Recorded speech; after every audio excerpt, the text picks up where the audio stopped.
गणेश जी महाराज की चढ़ी हुई केवल एक दुर्वा, और उस दुर्वा को दरवाजे की देहली पर छुलाकर उस दुर्वा को अपनी अलमारी में, अपनी तिजोरी में उसी दिन रख दो जिस दिन लेकर आयो महाराज। कभी जिंदगी में लक्ष्मी की कमी। लक्ष्मी, आज शनिवार का दिन है जिस दिन अपन इस दरिद्रता से मिलने के लिए पीपल के पेड़ के नीचे आए हैं।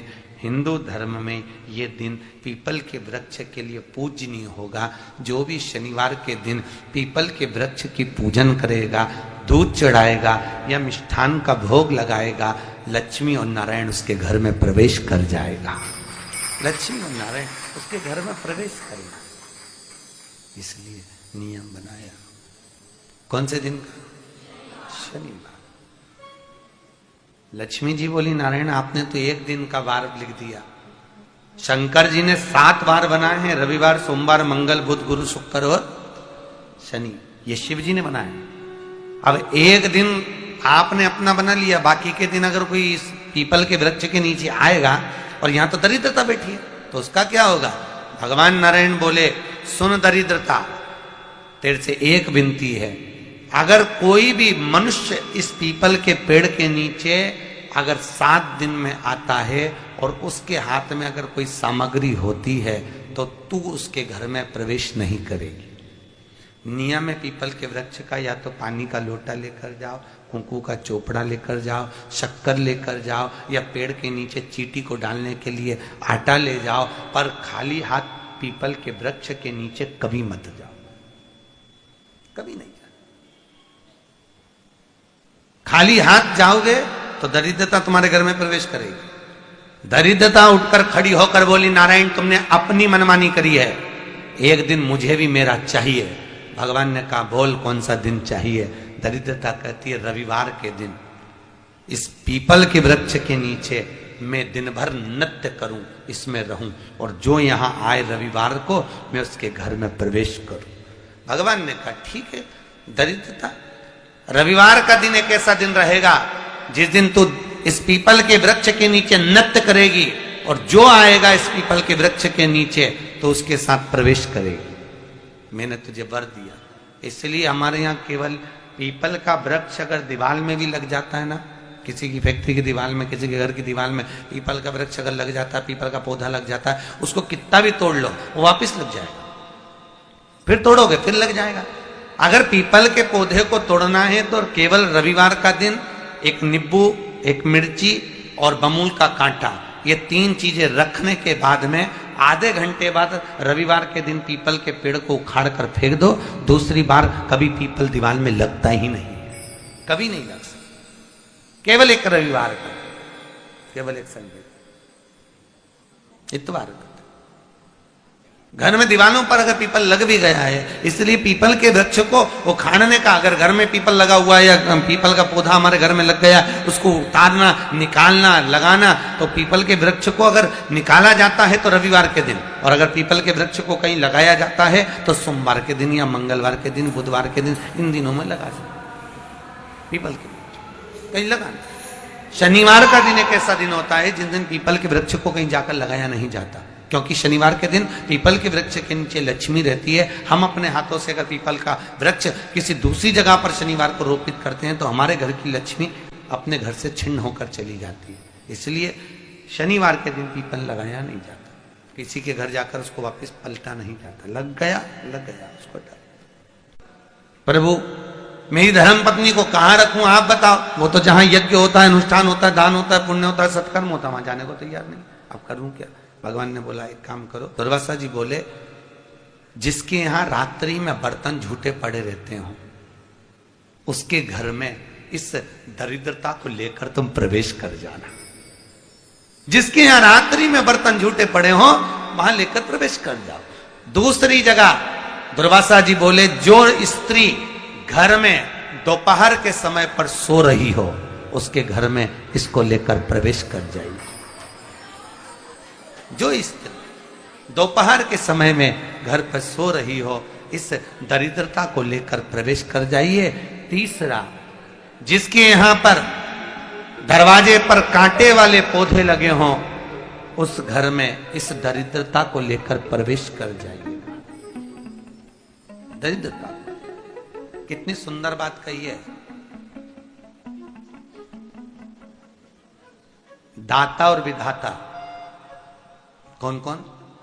दाता और विधाता। लक्ष्मी और दरिद्रता के सगे भाई हैं। कौन कौन? दाता और विधाता। दाता को फिटकरी प्रिय है, विधाता को नमक प्रिय है। ये दोनों हमेशा लक्ष्मी को और दरिद्रता को, दोनों को समझाते थे, दोनों में प्रेम बढ़ाते थे। आज भी हिंदू धर्म की रीति है। यहां तो ठीक है, जिसके यहां पर भी अगर थोड़ी सी भी परेशानी होती है, थोड़ा सा क्लेश होता है, अशांति होती है, लक्ष्मी नहीं टिक रही हो, काम नहीं बन रहे हो, बहुत प्रयास करा जा रहा हो और हमारा कार्य नहीं होता, तो क्या करते हैं? फिटकरी और नमक को पानी में डाल देते हैं और घर में पोछा लगा देते हैं। आप लोगों ने आजकल फेसबुक पे भी पढ़ा होगा, व्हाट्सएप पे भी पढ़ा होगा। तो क्यों लिखा उसमें? उसका कारण ही केवल इतना है कि दाता और विधाता की प्रियता उसमें। माता ख्याति के जो 4 बच्चे हुए, इसमें जो 2 लड़के हैं, दाता और विधाता, उसकी प्रियता,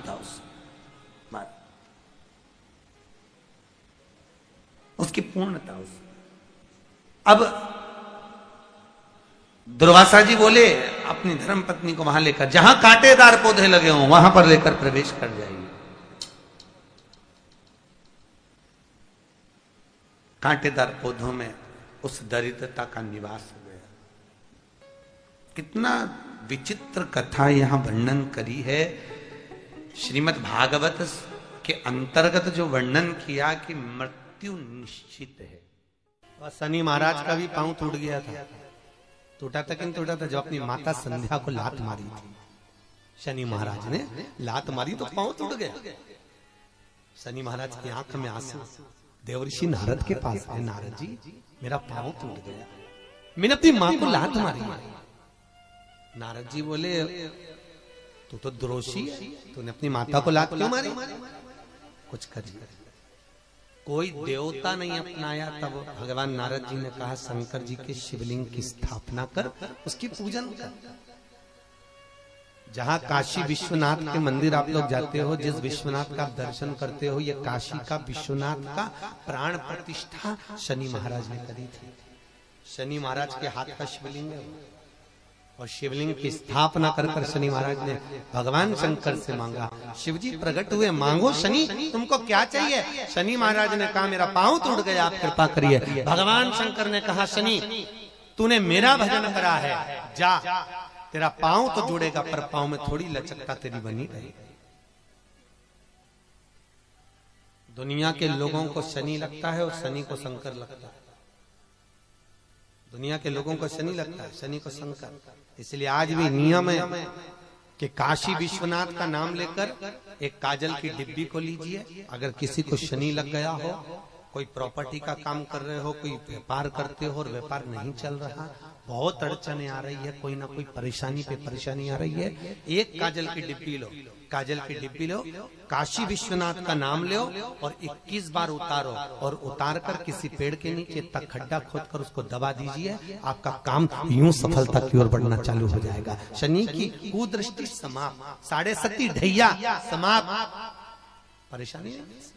हम आप लोगों से भी कहेंगे कभी एक बार प्रैक्टिकल करो। 1 वर्ष का कोई भिक्षा मांगने वाला भी है ना, बहुत दरिद्रता उसकी जिंदगी में है, बहुत गरीबड़ा है, उसके पास खाने तक के लाले पड़ रहे हैं, तो हम उनसे एक निवेदन करेंगे कि प्रयास करो 1 वर्ष। ये 7 जगह हैं जहां पर कभी एक जगह का नियम बना लो, या तो बेलपत्री के पेड़ के नीचे, या शमी के वृक्ष के नीचे, या पीपल के वृक्ष के नीचे, या आंवले के वृक्ष के नीचे, या बट वृक्ष के नीचे, या शंकर भगवान के शिवालय में, या अपने घर के दरवाजे के बाहर। ये 7 स्थान हैं, इसमें से कोई एक स्थान आप चुन लो। एक दिन भी नागा नहीं होना चाहिए, एक दिन भी कैंसिल नहीं होना चाहिए, एक दिन भी उसमें कहीं अड़चन नहीं आना चाहिए। 1 वर्ष ये 7 स्थान में से कोई एक स्थान पर 1 वर्ष तक रोज शाम के समय प्रदोष काल में दिया लगाना चालू करो। भले वो दिया 2 मिनट जले, पर प्रदोष काल में अगर तुमने एक जगह का भी नियम ले लिया 1 साल का, फिर हमको बताना कि मेरे कुबेरेश्वर बाबा ने तुम्हारे घर में संपदा की कमी तो नहीं। वो भंडार भरने में कमी नहीं रखती। आज के समय में यही हो रहा है। सास कुछ बोली, बहू पलट कर जवाब दे दी। ये तो उसी में का हाल हो गया। कुत्ता हमें काटा, हम कुत्ते को काट गए। क्यों? किस लिए? बोलने दो। आग लगे बस्ती में, अपन रहो मस्ती में। क्या किसको रोइए, चादर तान के सोइए। क्या करना अपन को? हो रहा है ना, ठीक है। कोई गाली दे रहा है ना, देने दे। कोई अपशब्द कह रहा है ना, कहने दो। ध्यान देना, जिस पर दुनिया हंसी है उसी ने भारत का इतिहास रचा है। उसी ने भारत का इतिहास रचा है। जिस पर दुनिया हंसी उसी ने इतिहास रचा है। उसी ने इतिहास रचा।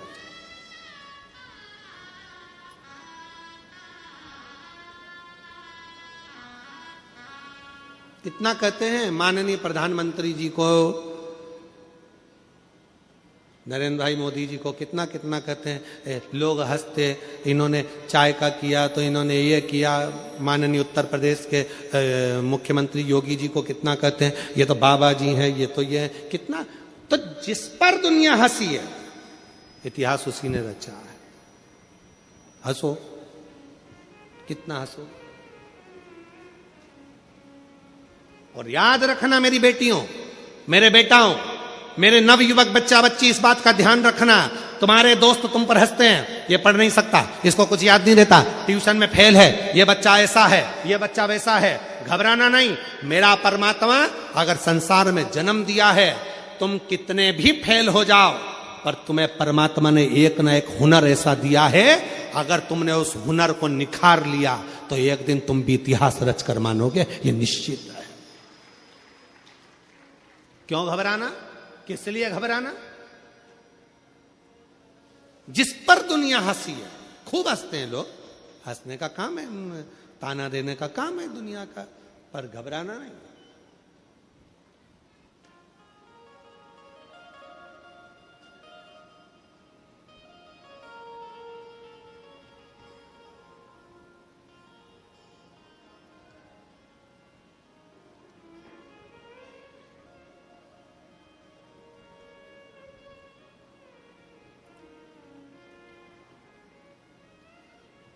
जब हमारे सुपुत्र चिरंजीव पंडित राघव जी मिश्रा जी ने कथा प्रारंभ करी, तब उन्होंने एक बात कही, पिताजी लोग हंसेंगे, कुछ भी बोलेंगे। हमने कहा लोग हंसेंगे, ताना कसेंगे, कसने दो। दुनिया की रीति है, तुम कुछ नहीं करोगे तो भी हंसेंगे और कुछ करोगे तो भी हंसेंगे। इसलिए अपने कर्म को करते हुए आगे बढ़ो, मेहनत करो, परिश्रम करो, संघर्ष करो, और अपने अंदर जो भोलेनाथ की दिव्य ज्योति अपने अंदर विराजमान है, उस ज्योति का दर्शन संपूर्ण जगत को करो। संपूर्ण जगत,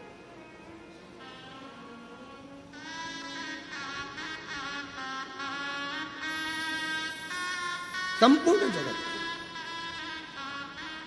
महाराज,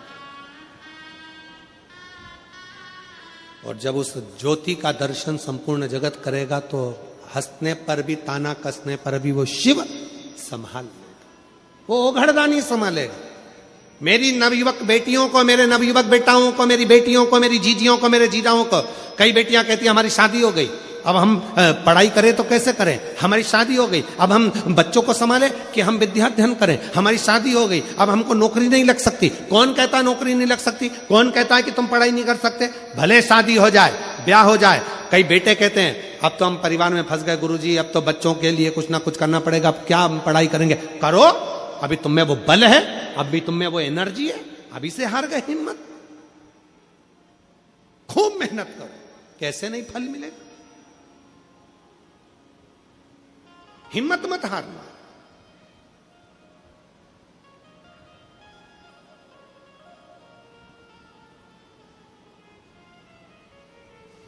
और तेरी कृपा का क्या है।